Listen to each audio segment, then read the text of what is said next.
United Nations secretary general Antonio Guterres साहब ने एक बहुत बड़ी वार्निंग दी है कि इजराइल और ईरान के बीच में अभी जो सिचुएशन है ना, ये एस्केलेट हो सकती है, आउट ऑफ कंट्रोल हो सकती है। एंटोनियो गुटरेस साहब ने यूनाइटेड नेशंस सिक्योरिटी काउंसिल को एड्रेस करते हुए यह कहा कि एक मिसकैलकुलेशन, एक मिसकम्युनिकेशन या फिर एक छोटी सी गलती जो है वो अनथिंकेबल सिचुएशन क्रिएट कर सकती है। दोस्तों, मेरा नाम है प्रशांत Mawani, you watching study glows. आज की जो हमारी डिस्कशन है उसमें सबसे बड़ा प्रश्न जो है वो ये है कि क्या ईरान न्यूक्लियर वेपन्स को डेवलप कर रहा है, क्या ईरान न्यूक्लियर वेपन्स को डेवलप कर सकता है, और क्या ईरान न्यूक्लियर वेपन्स को डेवलप करेगा। राइट, आज इस विषय को हम समझने का प्रयास करने वाले हैं। 3 इंपॉर्टेंट सेक्शंस हैं। राइट, सबसे पहले बात करते हैं, एक बहुत बड़ी हिंट हमें मिली है। राइट, ये हिंट जो है वो ईरान के ही एक बहुत बड़े ऑफिसर ने दी है, जिनको आप अपनी स्क्रीन पर देख सकते हैं। इनका नाम है अहमद हख्तलाब। ये रेवोल्यूशनरी गार्ड के एक बहुत बड़े ऑफिसर हैं and he is the head of the nuclear protection and security core of Iran. उन्होंने ये कहा है कि अब ऐसा लग रहा है कि ईरान जो है उसको अपनी एक लंबे समय से ईरान जो है उसने हमेशा ये जो न्यूक्लियर प्रोग्राम है ये सिविलियन पर्पस के लिए ही यूज किया है, लेकिन अब हो सकता है कि ईरान जो है वो अपनी डॉक्ट्रिन, अपनी न्यूक्लियर पॉलिसी को चेंज कर दे। ये बात उन्होंने बताई है। दिस इज ए हिंट, ये एक इशारा है।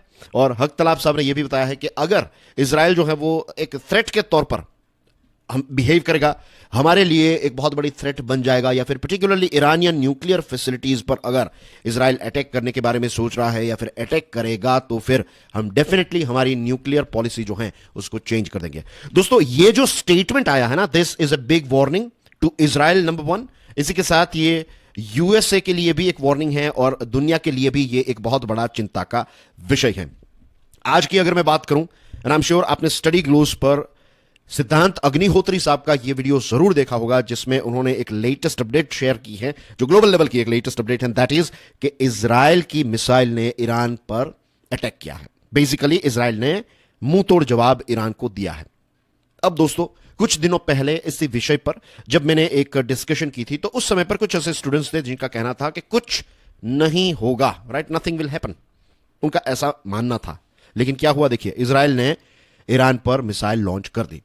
मुझे आज भी याद है, अगर आप फरवरी 2022 से पहले का समय देखेंगे, I am talking about December 21, I am talking about January 22, तो ये कुछ ऐसे महीने थे जब बहुत सारे एक्सपर्ट्स, बहुत सारे लोगों का ऐसा कहना था कि 21st सेंचुरी है और अभी कोविड से हम बाहर निकले हैं, लॉकडाउन और ये सारी चीज़ों से बाहर निकले हैं, दुनिया ये सारी चीज़ें अफोर्ड नहीं कर सकती, रशिया जो है वो सिर्फ बातें करेगा, Russia is like a paper tiger, अब वो बात नहीं है, एंड थिंग्स लाइक दैट, कि वो अटैक नहीं करेगा यूक्रेन पर। लेकिन फरवरी 2022, 24 फरवरी टू बी प्रिसाइज, आज से 2 साल पहले, मीन्स 2 साल से ज्यादा वक्त हो चुका है, रशिया ने यूक्रेन पर अटैक कर दिया ना। So we should not take this sort of things lightly, ये एक बहुत ही सीरियस मैटर है, राइट। और ईरान का अभी तक का यही कहना है, ईरान हैज ऑलवेज इंसिस्टेड कि इनका जो यूरेनियम एनरिचमेंट प्रोग्राम है ये सिर्फ और सिर्फ इलेक्ट्रिसिटी पैदा करने के लिए है। ईरान ने यह भी कहा है कि जब एक युद्ध हुआ था ईरान और इराक के बीच में 1980 से लेकर 88 तक, राइट, ये 8 साल दोनों ईरान इराक का युद्ध चला, और उस समय पर ईरान पर इराक ने केमिकल वेपन्स का इस्तेमाल किया था। Let me repeat this statement, इसमें कोई कंफ्यूजन नहीं होनी चाहिए।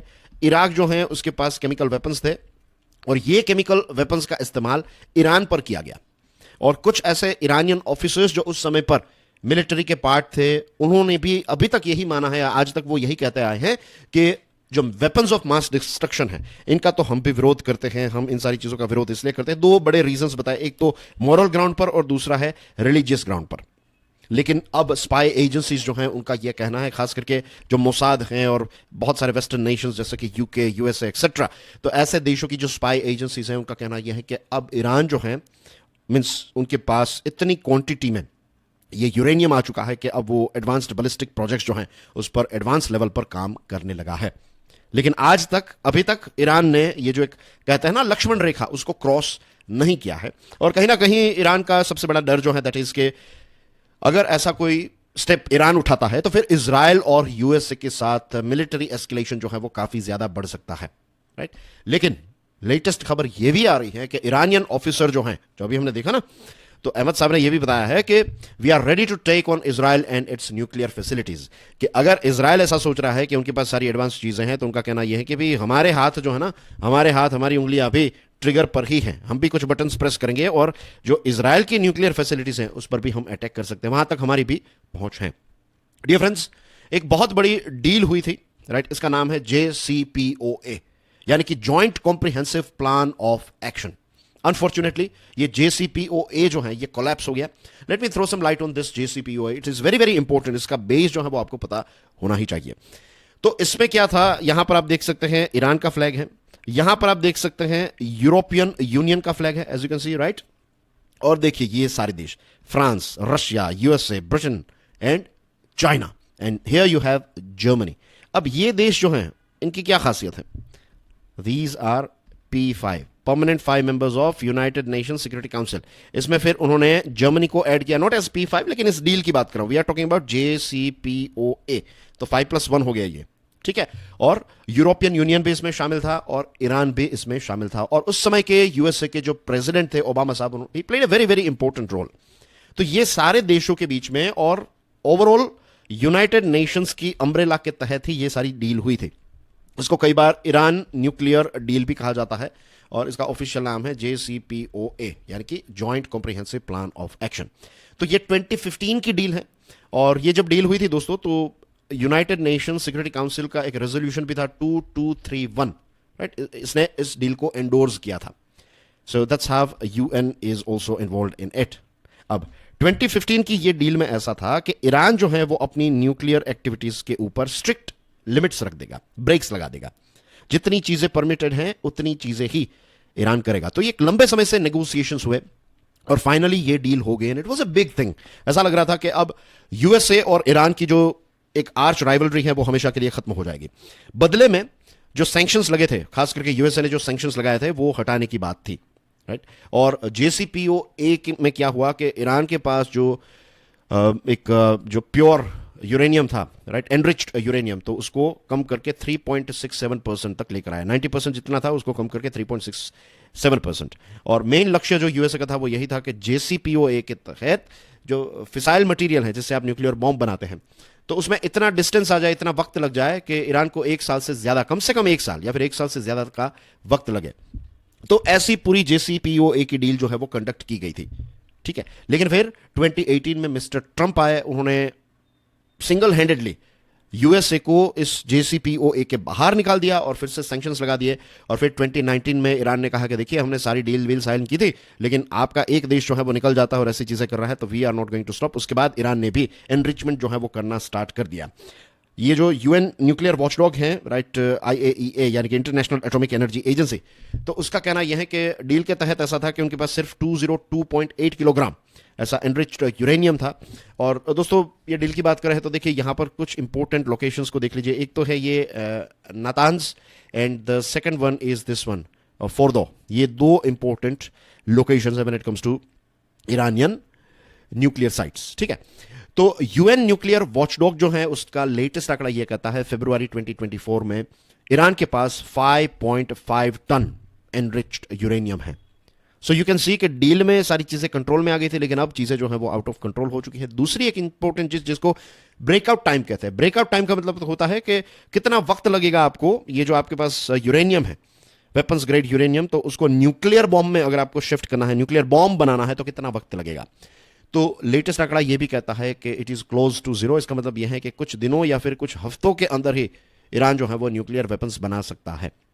IAEA का कहना यह है कि we can no longer fully monitor Iran's production and inventory of centrifuge machines that enrich uranium, and it can not no longer, it basically it has said that it can no longer conduct snap inspections। जो पहले deal के तहत snap inspections यानी कि कभी भी आप जा सकते थे, राइट, लेकिन अब ऐसा नहीं कर पा रहा है IAEA। तो ये सारे बड़े बड़े चिंता के विषय डेफिनेटली हैं। रही बात वेपन्स की, that is the last section of today's discussion. रही बात वेपन्स की डियर फ्रेंड्स, तो सी जैसे हमने देखा ना कि ब्रेकिंग टाइम जो है दैट इज 0। तो ईरान जो है वो अपने न्यूक्लियर वेपन्स कभी भी बना सकता है, और न्यूक्लियर वेपन्स बनाने के बाद जो डिलीवरी सिस्टम है जैसे कि बैलिस्टिक मिसाइल्स, तो उसमें उसको फिट करने में कितना वक्त लगेगा, इस चीज को लेकर अभी कोई क्लू नहीं है। बड़ी बड़ी एजेंसीज जो है वो चुप हैं, they have no clue at all. क्योंकि देखिए, पहले तो आपने ये जो न्यूक्लियर प्रोग्राम है वो चलाना है, उसके बाद आपके पास आपने बॉम्ब बनाया, और फिर बॉम्ब बनाने के बाद जो मिसाइल्स हैं, फॉर एग्जांपल बैलिस्टिक मिसाइल्स, तो इसमें फिट करना, तो ये टेक्नोलॉजीज आप किस लेवल की पहुंच गए हैं इस चीज को लेकर, ईरान को लेकर अभी कोई डेटा जो है वो इतना स्ट्रांगली अवेलेबल नहीं है। I am sure spy agencies के पास बहुत सारी चीजें होगी, लेकिन अभी न्यूज एजेंसीज के पास ये सारी चीजें जो है वो नहीं आई, पब्लिक डोमेन में ये सारी बातें आज तक अभी तक नहीं आई हैं। लेकिन हमें कुछ ऐसी हिंट्स मिल रही हैं, कुछ ऐसे क्लूज मिल रही हैं। फॉर एग्जाम्पल जो ईरान के सुप्रीम लीडर हैं, तो आयतुल्ला साहब ने यह बताया है कि if Iran wanted to, world leaders would not be able to stop us. अगर हमें न्यूक्लियर वेपन्स बनाने हैं तो फिर दुनिया के कोई भी लीडर्स, वर्ल्ड लीडर्स मिलकर भी हमें रोक नहीं पाएंगे। इतना बड़ा कॉन्फिडेंस, इतने कॉन्फिडेंस से जो बात बताई है उन्होंने, दैट मीन्स कहीं ना कहीं उनके पास सारी टेक्नोलॉजीज अवेलेबल हैं। लास्ट ईयर मार्च 2023 में यूएसए के एक टॉप मिलिट्री ऑफिसर ने कांग्रेस को यह बताया था कि, जो इनका नाम है जनरल मार्क मिले, तो उन्होंने यह बताया था कि weaponisation would take Iran several months, कि एक बार बॉम्ब बना लिया और उसके बाद जो वेपन बनाना है, राइट, तो इसमें कुछ महीनों का वक्त जो है वो इजराइल को लग सकता है। लेकिन इसको लेकर भी उन्होंने कोई रॉक सॉलिड एविडेंस सामने नहीं रखा था।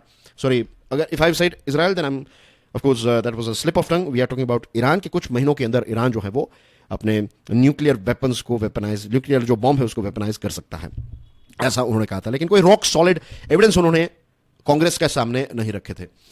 एंड एक और हिंट हमें जो मिल रही है, that is again from very important player from Iran. इनका नाम है Ali Akbar Salehi, he is the former nuclear chief of Iran, और उन्होंने कहा we know how to make the parts needed. उनको जब पूछा गया कि भाई ईरान कोई कार कंपनी बनाएगी, कार कंपनी में ईरान की सरकार इन्वेस्ट करेगी या फिर न्यूक्लियर वेपन्स में, तो ही सेड भाई कार कंपनी में इंटरेस्टेड नहीं है, we are interested in making nuclear weapons, और सारी टेक्नोलॉजी जो है, सारे पार्ट्स जो चाहिए, ये सारी की सारी चीजें जो हैं इसमें हम आत्मनिर्भर हैं, we know how to make the parts needed. ऐसा स्टेटमेंट भी ऑफिशियली उन्होंने दिया था। तो दोस्तों, जो 3 प्रश्न है ना कि क्या ईरान न्यूक्लियर वेपन्स बना सकता है, द आंसर इज यस। क्या ईरान न्यूक्लियर वेपन्स बनाएगा? इट ऑल डिपेंड्स कि भाई चीजें जो हैं वो किस दिशा में जा रही हैं। जहां तक मुझे लगता है, I think Iran will go ahead with it, क्योंकि ईरान को न बनाने के कोई ऐसे मीन्स, जो अगर नहीं बनाता है ईरान तो बहुत सारे इश्यूज हैं। फॉर एग्जाम्पल, एक तो थ्रेट है, दूसरी चीज है कि अभी उनके ऊपर तो सैंक्शंस लगे हैं, तो कोई फायदा नहीं है। अगर नहीं बनाएंगे तो फिर कोई फायदा नहीं है, उनको बनाएंगे तो फिर at least security point of view से तो फायदा है, राइट। तो इसका भी आंसर जो है वो यस ही लगता है। तो मुझे लगता है आने वाले समय में शायद ईरान जो है वो इस चीज को लेकर एक बहुत बड़ी अपडेट हमारे साथ शेयर कर सकता है, right? So that's basically everything in today's discussion, dear friends. Thank you very much for watching this video. Now, dear friends, एक important बात, मैंने एक कोर्स डिजाइन किया है। ये कोर्स जो है इसका नाम है लिमिटलेस लीडरशिप। ये कोर्स आप स्टडी ग्लोज के मोबाइल ऐप से डाउनलोड कर सकते हैं, ठीक है। And do check out study glows, हमारी यूट्यूब चैनल जो है दोस्तों, तो इस पर बहुत सारे इंटरेस्टिंग वीडियोस हम हर रोज लॉन्च करते हैं। तो सब्सक्राइब नहीं किया है तो do subscribe it and do share it with your pals, friends as well. इसी के साथ do check out interesting shorts, interesting content, खास करके जो सॉफ्ट स्किल्स हैं, पर्सनालिटी डेवलपमेंट, सेल्फ डेवलपमेंट, इन सारे विषयों के साथ जुड़े हुए कुछ रॉक सॉलिड कंटेंट के लिए do check out YouTube channel, that is Curiously Education. So that's everything from my side. Thank you very much, God bless you all, जय हिंद।